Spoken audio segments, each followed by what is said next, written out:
Listen, it's my greatest privilege tonight to introduce a good friend of mine, a real friend, somebody that's really in love with Jesus. You're going to see a passion tonight like you haven't seen in a long time. I want you to really open your hearts to receive from a real anointed servant of the Most High God, that God is using, and they're living a life of obedience, traveling with their family everywhere. They're everywhere. Do you know that that costs you something? So I want you to, just with me, stand up to your feet. Let's give him a good God bless you and welcome him tonight, the great evangelist and lover of Jesus Christ, Werner Strydom. Let's give him a great hand.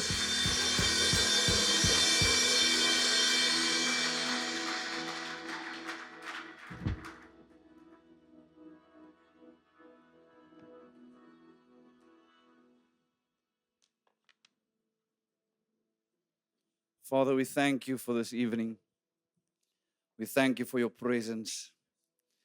Thank you, Lord, that we get to come boldly. Thank you that we get to enjoy this evening tonight. You made a way that we can boldly enter. I thank you for every person in this room tonight, that the way they came in here is not the way they're going to leave, Father. I thank you, Father, that you mark them, you saturate them, you overtake them with your Holy Spirit and your fire, that you would stir up something in hearts tonight, that you would do something so evident in their lives. I thank you for this evening, and I thank you for what you've been doing. I thank you for the compassion that is in this room. I thank you for your love that's been poured out. We love you, Father. We turn our hearts towards you. We turn our affection towards you. And we thank you that we have the opportunity to even call out your name. You prepared a place that we can come and we can sit and we can enjoy your presence. You're so beautiful, Father, and as we gaze on your beauty, thank you that we get to be in you and you are in us. Thank you that you've turned our lives upside down. I pray even tonight that you mess us up with your presence. I pray even tonight, Father, that you make us unrecognizable, that we would turn this nation upside down, and that you would stir a fire in our hearts, that you would release a passion inside of us, that we cannot hold it in. It's like a fire that is shut up in my bones, a fire that needs to be released, a fire that needs to be preached, a fire that needs to be announced. Thank you, Father, that you cause us to burn with your holy fire tonight. In Jesus' mighty name. And we all say, amen. Hallelujah. Can we give him one clap, one round of applause? Can we honor the worship team tonight? Hallelujah. Thank you. Amen. Thank you, Marcel, for that powerful word. After that message, you feel like emptying everything you have left. I feel like making debt to give more. Come on, somebody. Are you okay tonight? Can I preach a quick message? And then we're going to jump in the river and all swim together. I hope you're ready to swim.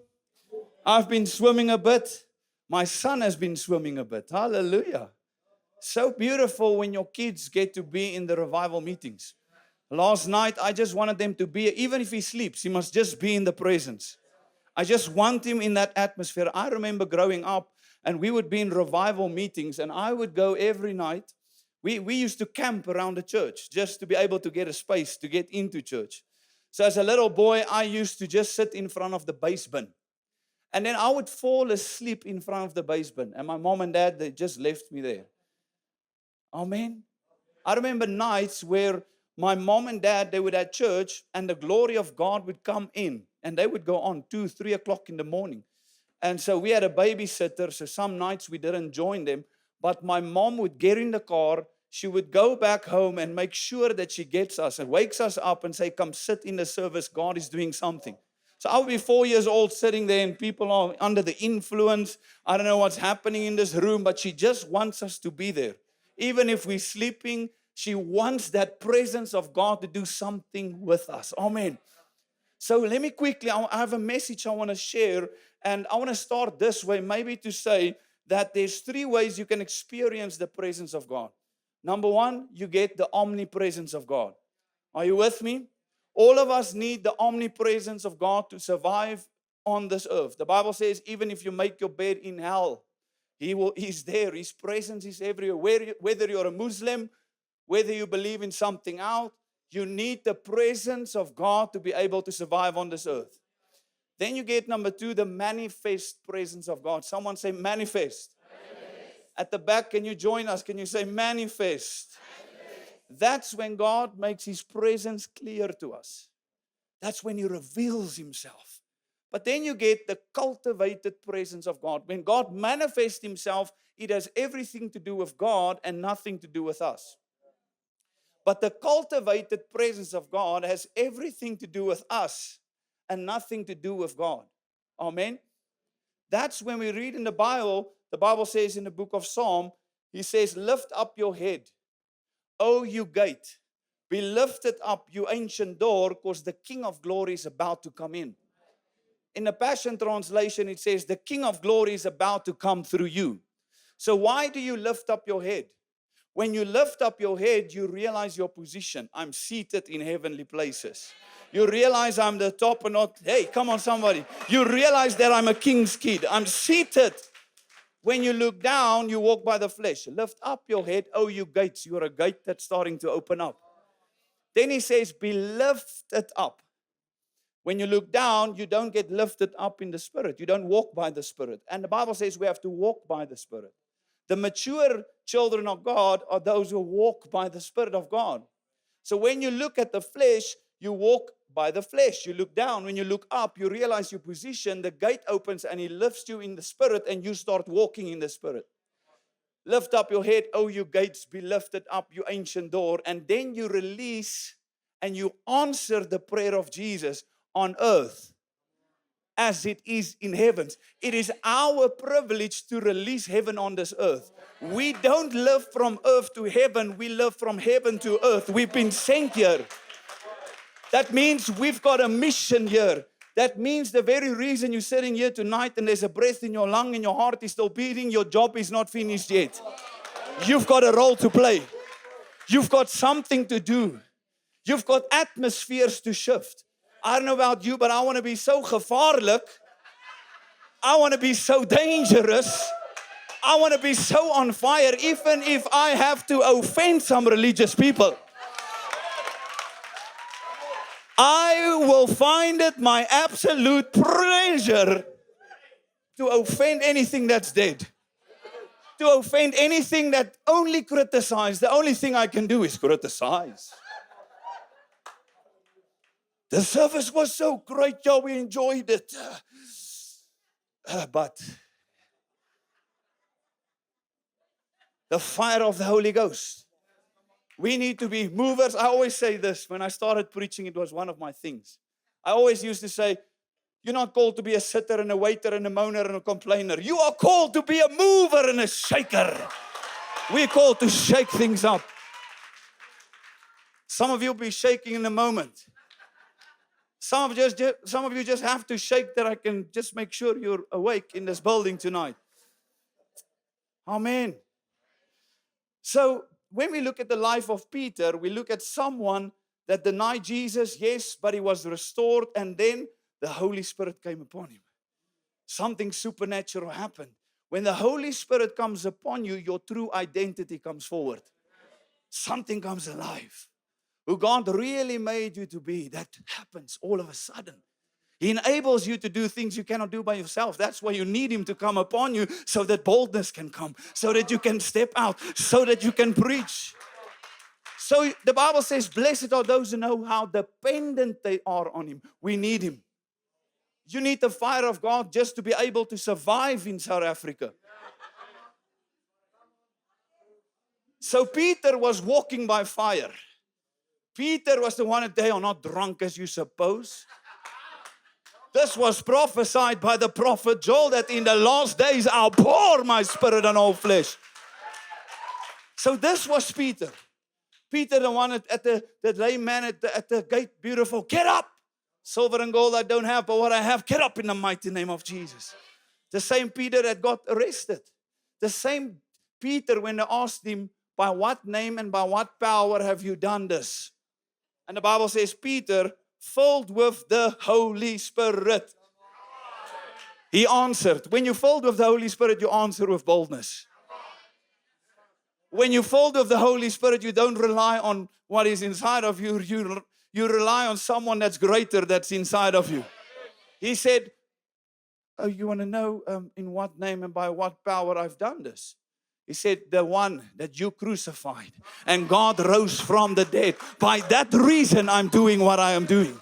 So looking at this life of Peter, a man that was under the influence and a man that was walking in influence and the man that was causing influence. This man, I want to quickly touch here tonight because this is the message that I'm feeling. Is Acts chapter number 5. So all of a sudden, this Peter is so on fire. Can I hear someone say fire? Fire. Hey. Let me hear you say fear. Fear. In Holland, I would say vuur van die Heilige Geest. Kracht in die vuur van die Heilige Geest. So this Peter, he comes, there's two people, they sold their possessions and they decided to give it to the church. But then they lied. They didn't have to give it, but they decided they're going to give it. Now imagine this Peter is so fired up. He's so under the influence. How many of you know that God does nothing on this earth without his sons being present? So when God moves, he uses us. He uses a vessel. There's a river that has to flow. You know, that's the reason many people are frustrated. Because the Bible says that there is a river. And for those who believe, streams of living waters. There's a river that has to flow. But then he says, freely you've received, freely give. That's why people are frustrated because they're not giving.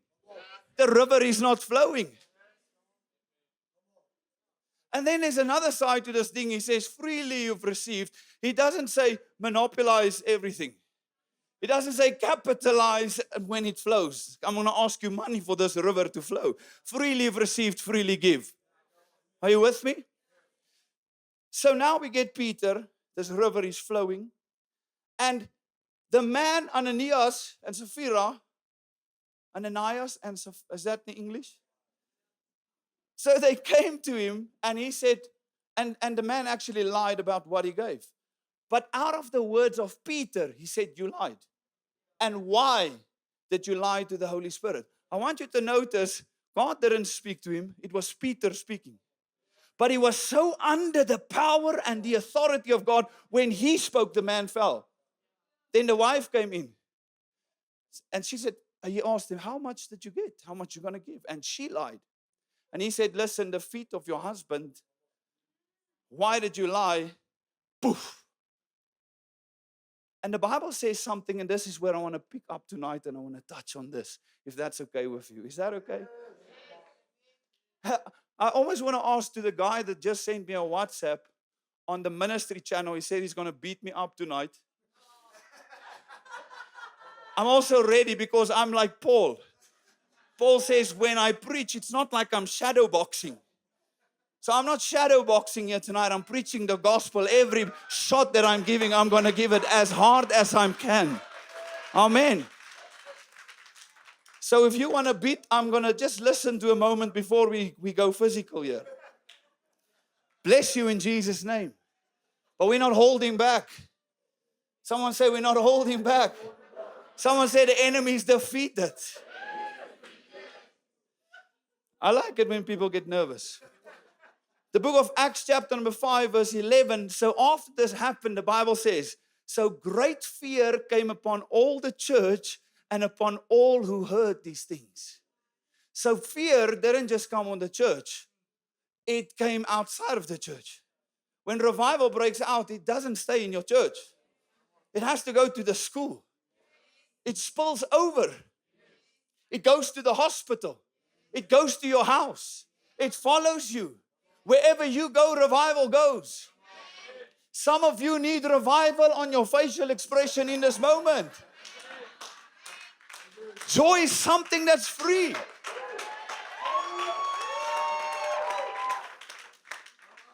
The church was never built or meant to be built on motivation and hype. It was meant to be built on the holy fear of God. What we need today back in our churches is the fear of God. Yeah, I feel the presence of God. One encounter with the reality of God can do more than 1,000 motivational speeches. One encounter with the fear of the living God, and things will shift in your life forever. You'll never be the same again. Let me tell you that you'll never be the same again. One encounter and it will shift. I can motivate you all day long and I can sell tickets while I'm motivating. But it's not going to set you free. It might move you, it might stir you, but it's not going to last. We need the power of the Holy Ghost. We need the fire of the Holy Ghost. We need revival back in our midst. Why do you think we do these meetings? We're doing it because we're stepping out, because we're trusting for more. I know the reason you are here tonight is because you have a longing. You've got a hunger. You said, Lord, there must be more than just motivation.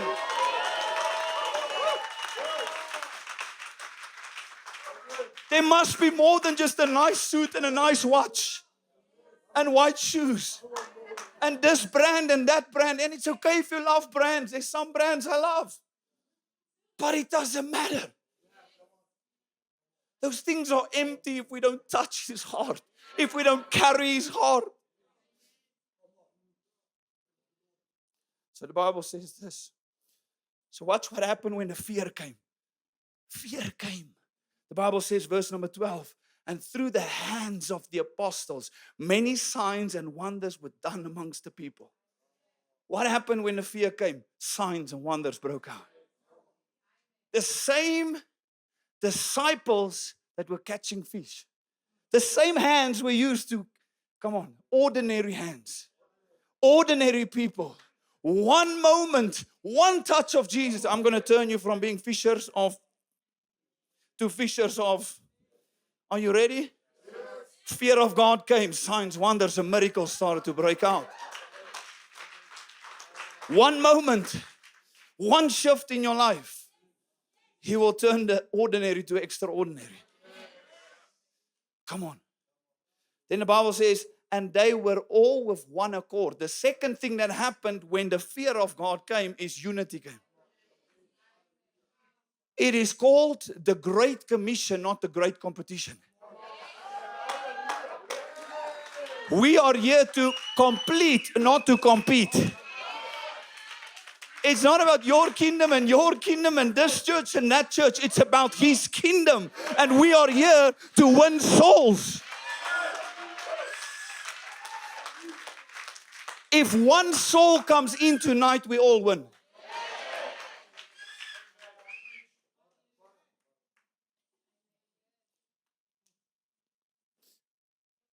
But we're always asking for verse number 12, signs, wonders. But the order was fear came, then signs, wonders came. First the fear, second the miracles. Then unity came. Then the Bible says in verse 13, yet none of the rest dared to join them, but the people esteemed them highly. Fourth thing that happened there when the fear of God came, when the church will fear God more, the world will fear the church more. When the church fear God more, it will give hope to the world. The world will look at the church and there's still hope. Amen. They esteemed them highly.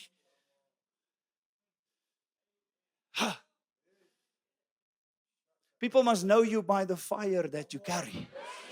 People must not know you by what you market yourself to be on Instagram and Facebook. They must know you by your fruit. Someone that is on fire doesn't have to say, I'm on fire. You can feel it. You can see it. People that are on fire, normally they cannot stand still. They're burning with something.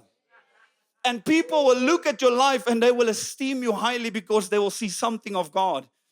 People will look at your life and say, it's the same one that was sitting there. in the pubs, in die kroeg, in the drug dens. And God got a hold of him. And all of a sudden he's burning. And all of a sudden there's such a transformation that when he stepped into the room, we felt something. We saw something. We heard something. Don't ever tell me it's too late. Don't ever tell me you're too far gone. Just one moment, one touch.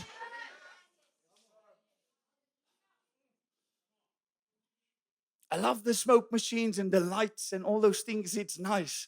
I love it. But we need a move of God. We need a move of God. When the fire burns, then people will come.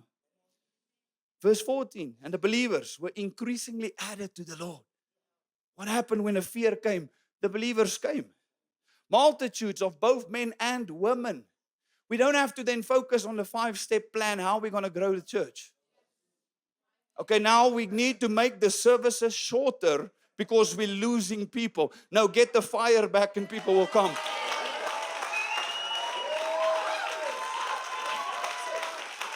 Now let's make it more comfortable for them. You know, if you go to America now, if you ask them, how can I grow my church? They say there's 5 things to do. Factually, this is what they say. Number 1, what they say is don't pray in tongues. Second thing that they say is make your service shorter. Third thing they say is don't pray for divine healing. Fourth thing that they say is don't baptize people. And the last thing they say, when you worship, don't go into a spontaneous flow. David says, sing a new song. This is the information they're giving. Well, I guess if you lost the fire, obviously you're going to have to make plans to keep your organization going, to keep your business going. But don't call it a church then. And I'm not here to speak against the church. I love the church. I grew up in the church. And the church is not perfect because you're going. But what we need is the fire of the Holy Ghost. Come on. And then we need the people of God to carry that fire, to walk in that fire, to take that fire to your house, to take that fire to your business, to take that fire to your schools. A disruptive kind of fire. I love a fire that causes trouble. For that guy that wanted to box, let me tell you, I'm a troublemaker. I love trouble. I flourish on trouble. You're looking at your problem here. Because you cannot put me in your little religious box. I was never made for it. If you can fit my God in your box, He's not my God, my friend. Because He doesn't fit in your box. We're here to break boxes. Come on, am I preaching okay? Is it all right if I go here? It looks like at least now we're getting yes and amens and hallelujahs. It's starting to feel like something is happening here tonight. I mean, I'm so excited, I don't know what to do with myself in this moment. There's a joy that's contagious. There's a joy that's got to flow. There's a joy that has to break out. In a moment, some of you are going to get so much joy. But let me get back to the word of the living God. But He's not using in the scriptures. Do you have Acts in your Bible here in Pretoria? This is Acts chapter number 5. We're actually going through the whole chapter. Is that enough word for you? Verse number 15. So that they brought the sick out into the streets and laid them on beds and couches, that at least the shadow of Peter passing by might fall on them. That means when the fear of God comes, it's not just a revival thing that stays in the church, now it goes to the streets. Now people are looking at your lifestyle and say, this guy is going to go to that gym. We need to join that gym. I know he's going 8 o'clock, so if we can just get close to him, we're going to feel some of that heat. I mean, if you were depressed, I know where to go. That man gyms at 9 o'clock. If you get him on a Thursday, he does a cardio class. You're not going to be able to get close to him. A disruptive kind of fire. When last have you upset your family? When last have you been so on fire that when you go visit your skoonma, she discerns the atmosphere and it kind of clashes with her? And now the thing that happens here is we all think, but something is wrong with our relationship. It's not something in your relationship. It's a spiritual thing.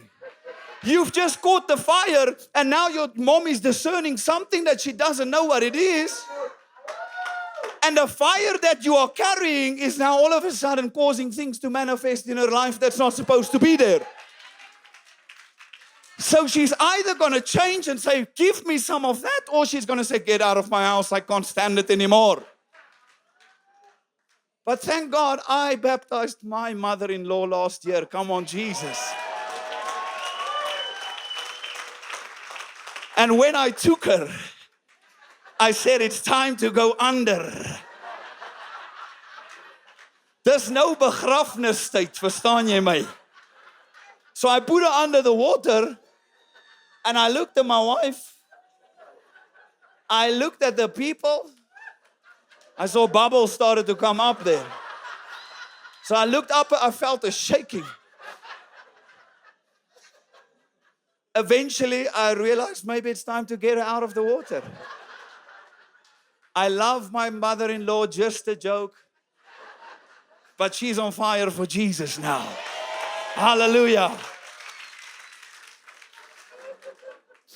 Vers number 16. Verse number 16. I feel the presence of God. Also a multitude gathered from the surrounding cities to come to Jerusalem. They actually came. They came from far places. When you carry the fire of God, people will come. You don't even have to go. They will come to the light. You're called to be the light of the world. You are the city that cannot be hidden. Lying on the couch, that's hiding. When Jesus died, he didn't do it in a closet.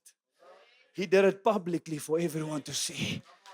And can you believe that something took place when we gave our lives to Jesus? You received the Holy Spirit, and when the fire of God came upon your life, a shift came. The Bible says in the book of Psalm, chapter number 27, He's your light and He's your salvation. So when you receive salvation, He's your light. But then when you receive the Spirit of God, then you become the light. You are the light of the world now because you carry that light inside of you. So that means you got to shine that light. That means some might call it arrogancy. Some might call it arrogance. When someone is confident, it's not always arrogance. There's a difference between the two. Not this little light of I rebuke that song. What little light? Greater is He, this light that's shining inside of me. I am the light of the world. Come on. You carry a disruptive kind of... When your mother-in-law, just release the light. And then don't take it personally when she doesn't like you. Something is rubbing off. Just go to a pillow and anoint that thing. Just walk in that house and say, more fire. You'll see she'll start to manifest. I don't know what's going on. It's so warm in this house. All of a sudden. Die demone sal skree.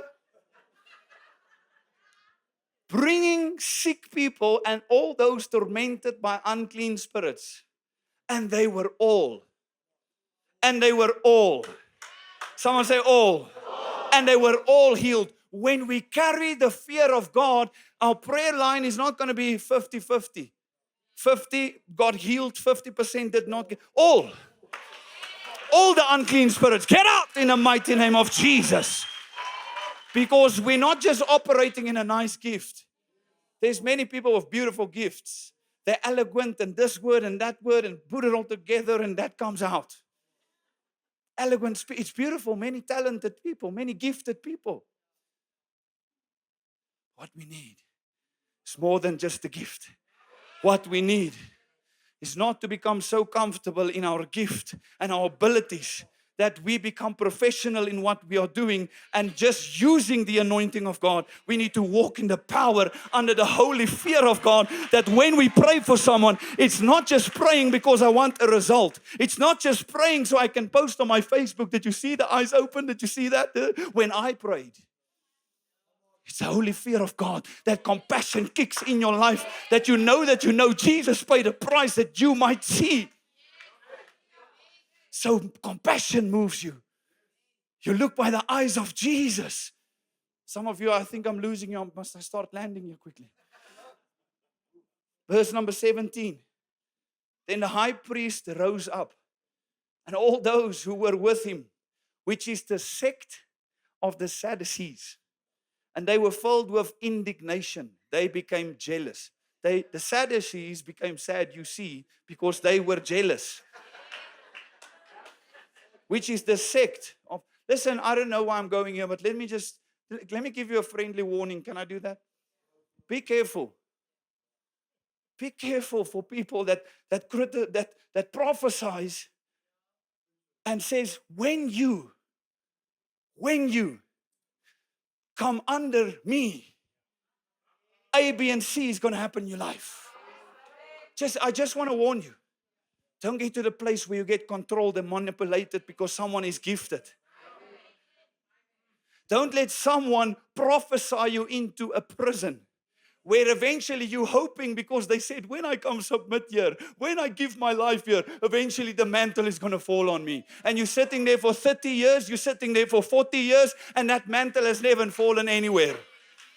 Be careful to get manipulated. When God says you serve someone because God said it. Because you feel the Lord said, I must submit here, I must serve here, and I will leave when God says I must leave. Not because someone prophesied something and said A, B, and C is going to happen. It's control and manipulation. And there's many sitting in positions where God has called you to do great things, but you're stuck because someone gave you a word and you hoped something will come upon me. You got the Spirit of the living God inside of you. You are anointed. You are appointed. And some of you got to break out of that manipulation. Some of you got to break out of that control. And some of you got to run with the vision that God has given you. That was not part of my message, but I just wanted to release that to someone. Verse number 18. And they laid their hands on the apostles and put them in the common prison. Hey, someone wanted to lay hands on me tonight. Lay hands on the apostles. You know, some people might want to put you in their prison by what they say about you, by when you walk in the fire, by when you start seeing miracles. When you see results, they will say things and they think they're putting you in their little prison. But then I love when the word says one word. He says, but. I love that word in the Bible. He says, verse number 19, but at night an angel of the Lord opened the prison doors and brought them out. He said, go in the temple and speak to the people all the words of life. In other words, the very thing that got you in prison, I'm getting you out of this prison and go and do the same thing that got you here.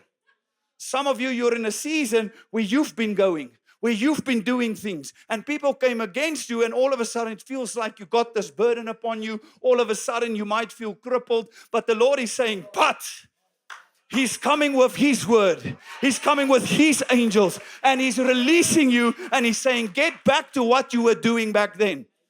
Continue to preach that same word, because I am with you. I have not forsaken you. I have called you. I am with you. There's many years. You carry the word of fire inside of you. But someone has put you in a prison. Go. Verse number 21. And when they heard that, they entered the temple early in the morning and taught. But the high priest and those with him came and called the council together with all the elders and the children of Israel, and sent to the prison to have them brought. Go get them. But, I love that.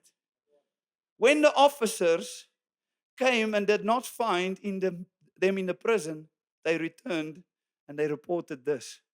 Many times people will put you in their prison And for many years, they think they got you here because they're talking about you. They have many things to say about you. But you've already moved to another city. God has already released you. You're preaching in the nations, and they think you're alive. You're still in my prison. They're still talking about you, but you're moving. Whew, I love this. Indeed, we found the prison shut securely, and the guards standing outside because the doors were open. But when we opened them, we found no one inside. No one inside. Now, when the high priest, the captain of the temple, and the chief priest heard these things, they wondered. I love that word. They wondered what the outcome would be. I don't know about you, but I want people to wonder about me. They're having these meetings in Pretoria. I wonder who's going. I wonder who opened the door for them to get that.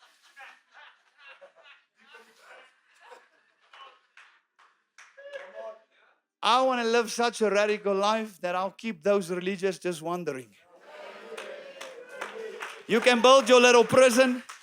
You can wonder. You can put me there, but God has set me free to go to the next place. And while you're still wondering, and while you still have your opinion, and while you're still keeping me alive in your prison, the day you realize I'm not there anymore. I've already left. There are many getting healed. There are many getting set free. Come on, somebody. You need to go. You need to do what God has called you to do. Don't hold back whatever they're saying. You're not in that prison anymore. Shoo.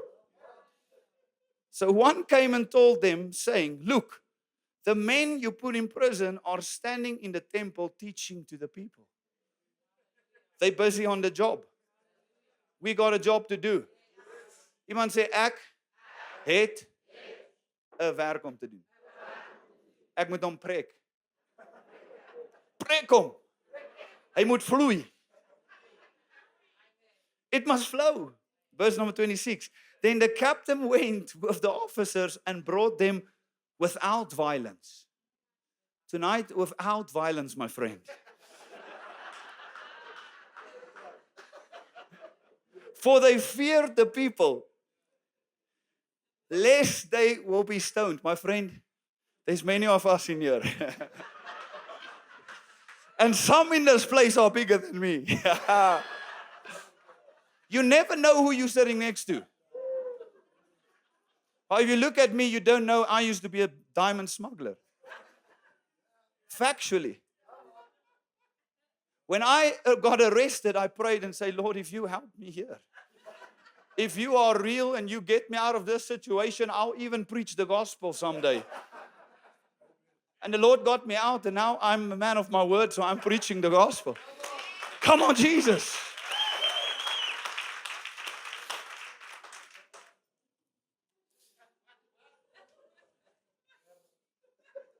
Verse number 28.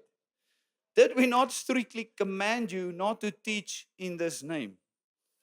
And look, you have filled Jerusalem with your doctrine and intended to bring this man's blood on us. But, there's a lot of buts. But Peter and the other apostles answered and said, we ought to obey God rather than you. To God of our fathers raised up Jesus, whom you murdered by hanging him on a tree. Him God has exalted to his right hand to be Prince and Savior, to give repentance to Israel and forgiveness of sin. And we are his witnesses to this. And so also the Holy Spirit, whom God has given to those who obey him. I'm going to start going to a land, and I'm like a normal preacher. We always land and take off again. And I've got a couple of landings. So I'm about to take my first one, and then we're going to take off again. So this is the first one.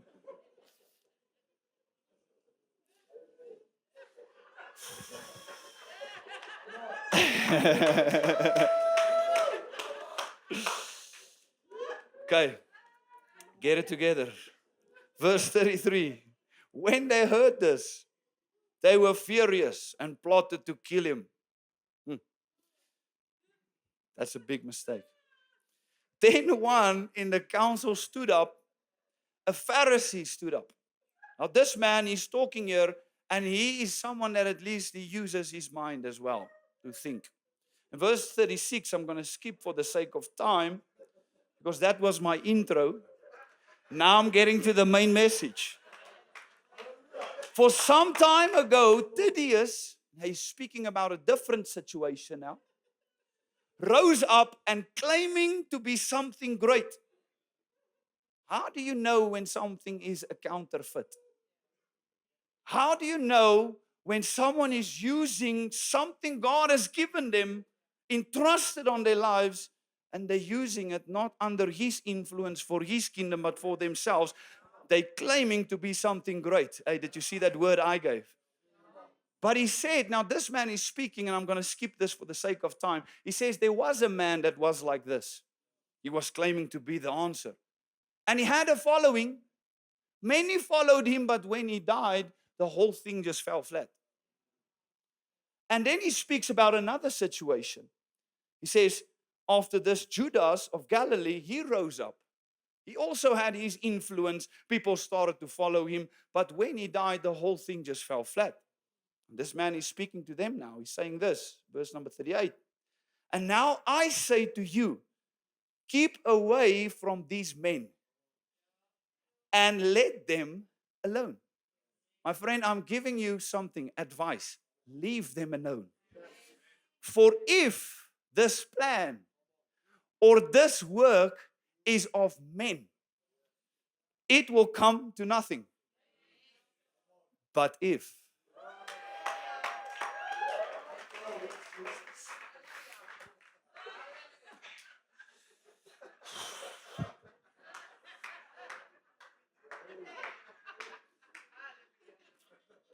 But if.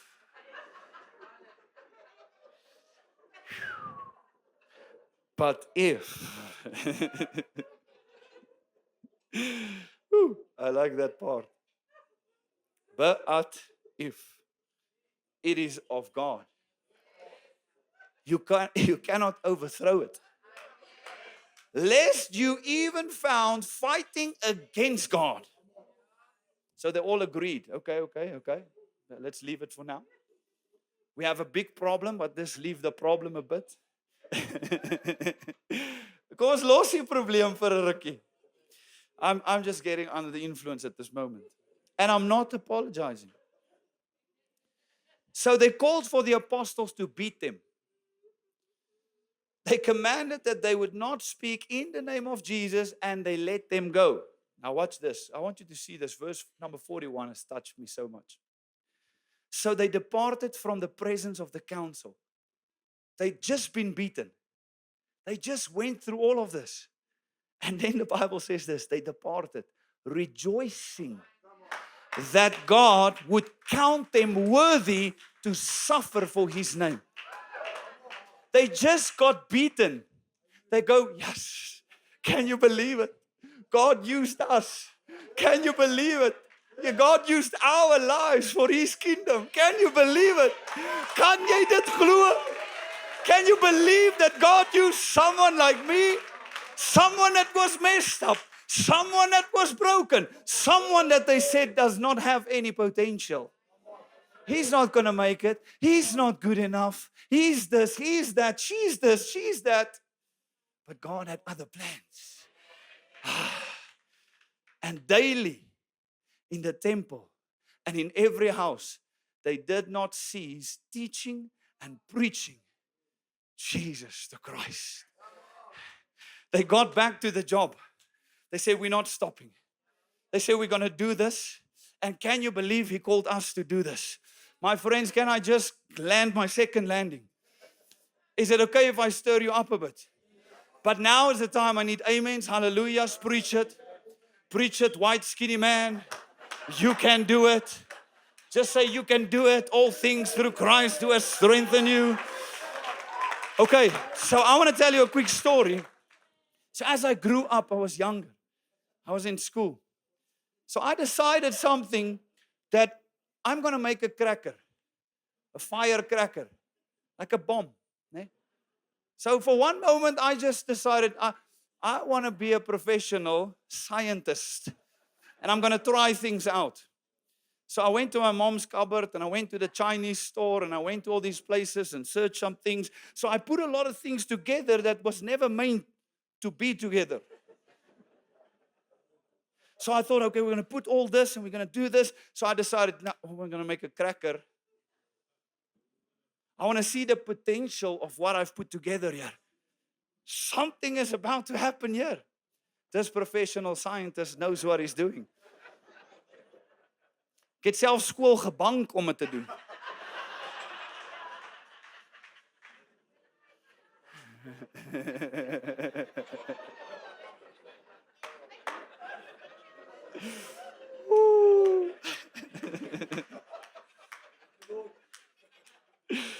So,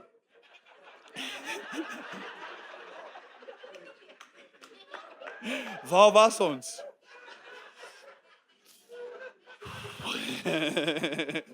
So,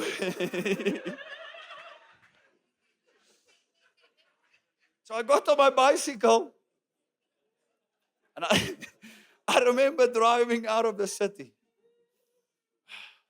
How many of you know the scripture in Luke chapter number 24, verse 49? It says, wait. Wag. Wait in the city of Jerusalem until you are endured with power. This kingdom we're preaching is a kingdom of power. This kingdom we're preaching has demonstration to it. This kingdom that we're preaching is alive. This kingdom is active. This kingdom brings results. Oh, listen to what I'm saying. So when we waited in the city, they waited for something power. So I took this cracker on my bicycle, driving out of the city to a klasgebouw het.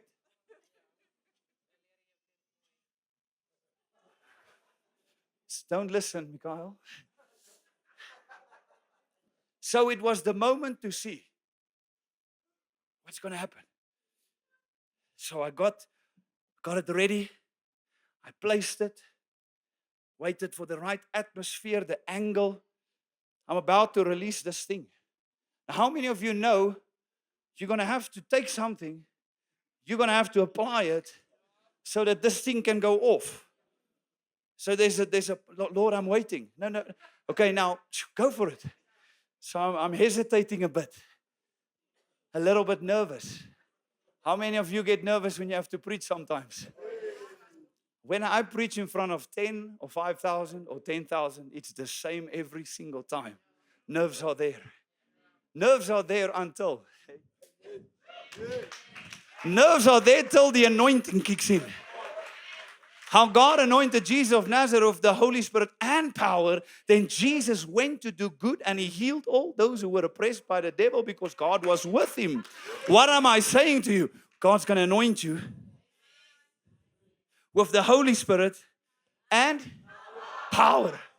Your background is not your limitation. Your background is your launching pad. Don't use your background, but I've come from Sunnyside. I was also in Sunnyside. You think I'm making a joke? I went to Sunnyside. Yes, I'm getting sidetracked. Mikhail, don't listen. I found myself in a difficult situation as a young man where I was full of anger. I was really beaten inside, full of anger. And I went to Sunnyside. One night, I'm in Hatfield Square when it was still existing. You don't know that place, don't worry. So one night, I just got under the influence and the wrong type of influence. And this lady came to me, she said, I'll sell heroin. Do you want some? So in that moment, I was so overtaken. I was so full of anger and bitterness and hate. I hated everyone in that back then. And I remember, I said, yes, give it to me. So we go into Sunnyside. And as we enter Sunnyside, I just follow her, but I'm under the influence of the wrong thing. I'm not concentrating, I'm following her. And as I'm about to enter this house, there are two men standing inside, on the one side, two in front of me, and I couldn't see this side, but the light was off inside. And I'm about to enter. And something inside of me turned. And I woke up the next day. I don't know how I got home. But many years later, watch this. My friends, I'm driving, I get an encounter with Jesus, my life changed, I'm on fire, I'm a new creation, and I'm driving from Bloemfontein to Kimberley, na die groot gat toe. And as I'm driving, I'm sitting in a Corsa bakkie.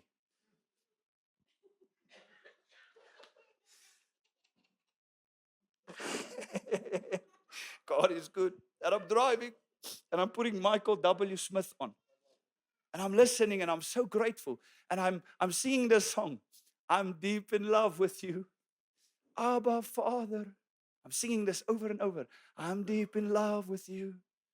My heart, it beats for you. Precious Jesus. And all of a sudden, with my physical eyes, a movie screen starts opening in front of me. I'm not seeing this like a vision. I'm seeing with my physical eye while I'm driving. And I see and I hear and I smell. And I see my mom on her knees. And she's shouting, saying, Lord, save my son. Lord, save my son. Lord, save my son. And as I see this, in that open vision, I hear a voice as loud as daylight. Werner, that's the night when you were in Sunnyside. I saved you because of your mother's prayer. If you are a mother in this place, if your child is lost out there, you better continue to pray because there's power in your prayer in Jesus' name. The power will come. So I waited for this cracker. So eventually I got the courage. We're going to step out. Now that's a way to tell a story. You go this way and you get sidetracked. That's when you're led by the Spirit of God, in tune by the Spirit of God. Then your 3-4 notes is going to be, skip that one, go here, go there. So I waited for the cracker, and it's time. Okay, let's see what happens. What kata? Bang! Pooh! Wow! All of a sudden, I just saw fire. And this fire is getting bigger. And I don't know what to do, so I'm running. So I'm turning from being a professional scientist into being an intercessor. Lord help! Lord help! Lord help! So that one cracker, half of the farm burned down. One cracker. Een klapper. One cracker. One spark in the right environment almost burned the farm down. One spark, one spark, one moment, one spark. God wants to use you as a matchstick. God wants to use your life as a match.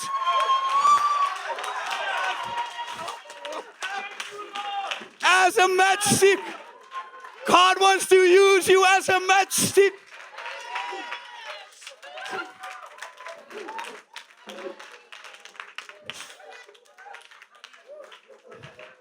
One spark. And power came. Power came.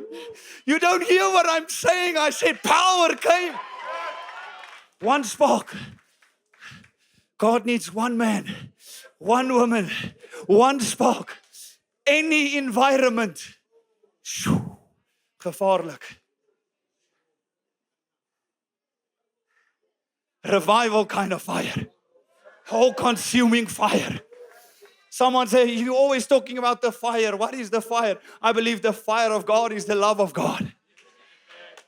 Because He's an all-consuming fire, but He's also the God of love.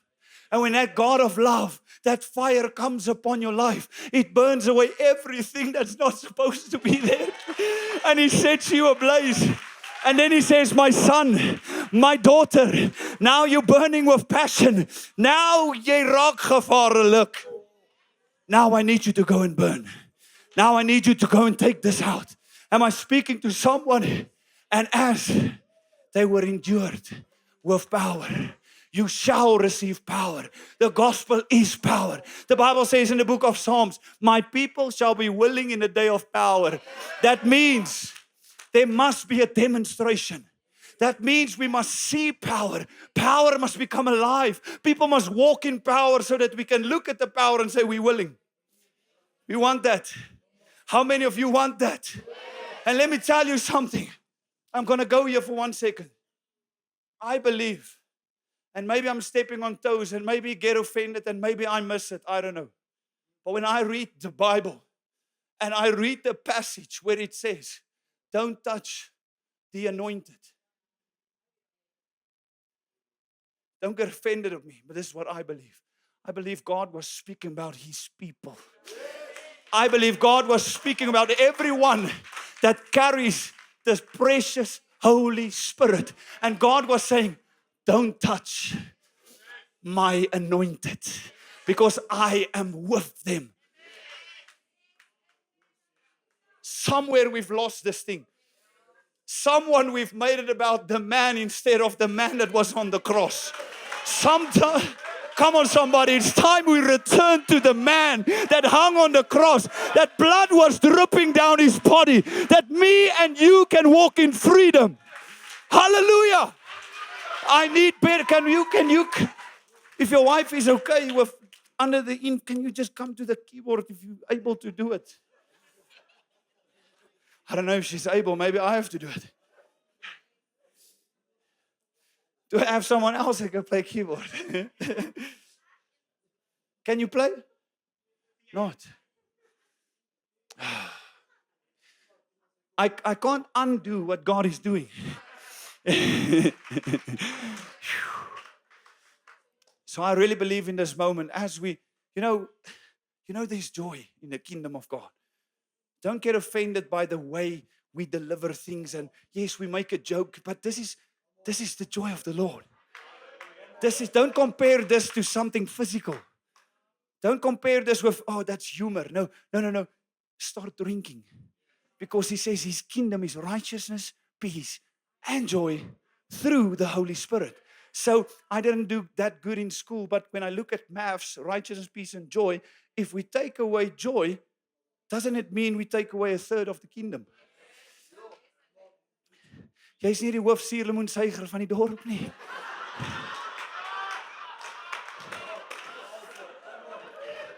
I don't know why it looks like some people when they go to church like die suurlemoene word uitgedeel. I don't know how you walked, but in Kimberley, this is how we walked. I used to be a gangster. You had a vibe. You've got a vibe, and all of a sudden, you're in your vibe, and the moment you step into church, prim and proper. Someone asks you, how are you doing? Outside in your vibe, hey, lekker my broer, die dinge loop man, lekker. Die Here is goed. Verstaan jy? But now you go to church, the moment you enter, how are you? Oh, the Lord is good.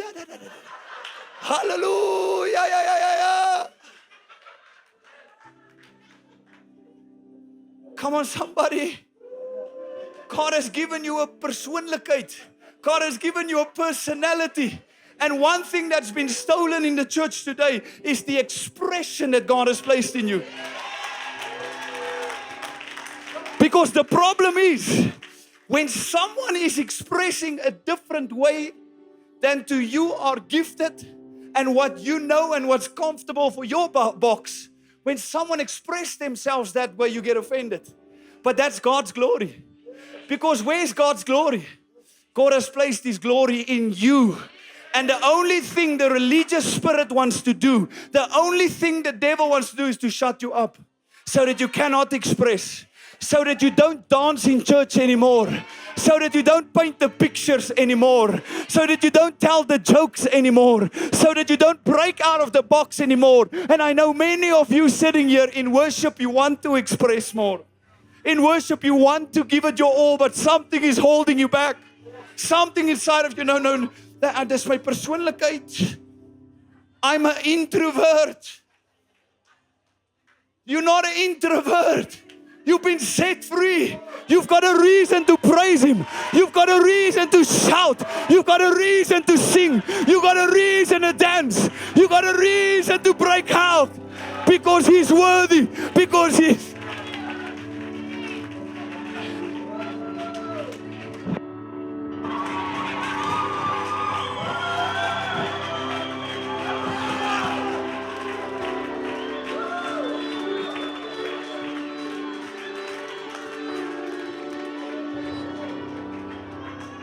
Let me say this, stuff the protocol.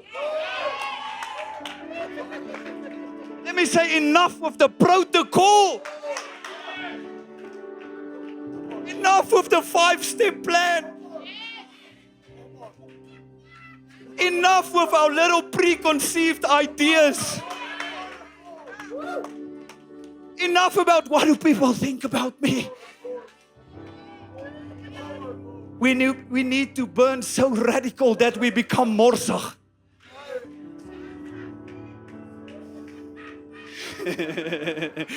I don't care how it looks. I don't care how it sounds. I'm going to burn for Jesus. I'll become undignified. There's a generation that is ready to break out. This generation is not starving for more information. This generation is not saying, give me more information, I can make more notes. No, it's looking for a demonstration. For the kingdom of God is in you. The kingdom of God is the Holy Spirit and fire in you and through you. On earth as it is in heaven. It's no longer I that live, but Christ that lives inside of you. We're going to be movers and shakers. Whether the world loves it or not. Whether the religious spirit likes it or not.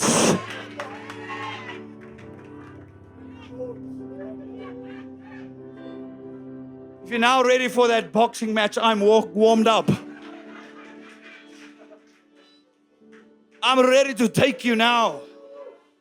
For the joy of the Lord is my strength. Joy, joy, joy in the Holy Ghost. For you. His presence is here. I really believe this is the moment where God wants to refresh you. Refire you. Some of you need to just receive the joy again. Just again. Some things are going to break now. The joy of the Lord. I can feel a stirring.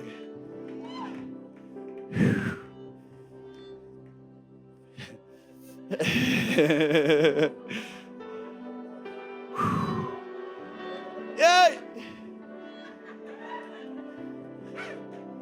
Come stand up. Stand behind her. Come walk here.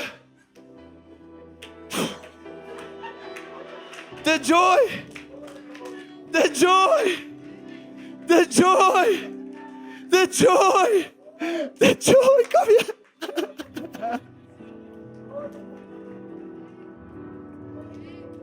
My son is getting the joy. Yes. Get him, Jesus. Woo.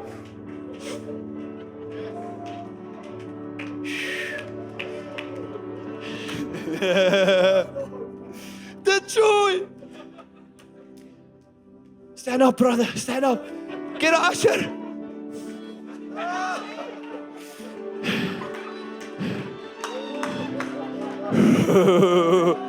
The joy. Stand up, stand up. Stand behind her. Stand behind her.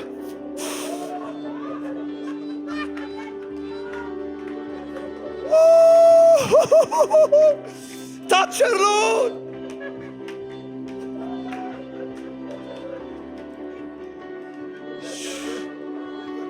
Some of you gotta break out tonight.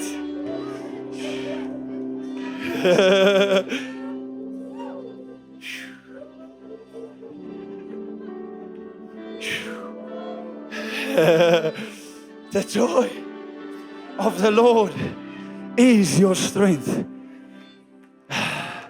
Never be the same again. Never be the same again. I just see in this moment, hopelessness is leaving. Hopelessness is going. Die vuur van die Heilige Gees